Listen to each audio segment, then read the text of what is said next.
It's massive error. Many soldiers burned to ashes as Biafra Navy bombs military helicopter.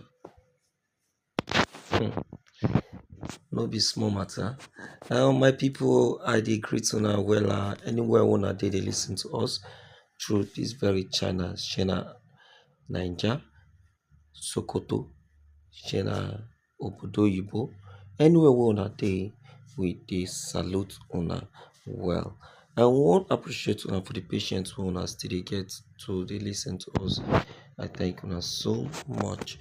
The Biafra military set the Nigerian helicopter on fire and burned the soldiers to ashes. Omo, this one na serious matter. Um, with before we start to the comments or they say anything, we could quickly enter the content. We could see how it take happen and waiting truly be the truth about this. This is today's news.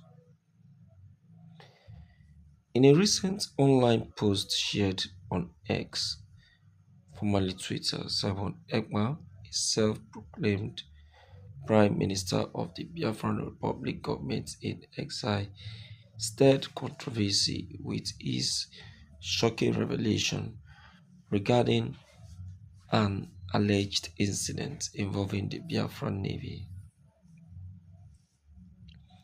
According to Ekman's statement cited by the latest underscore news blog, a military helicopter by the latest underscore blog was purportedly bombed and all personnel on board were killed by the Biafran Navy.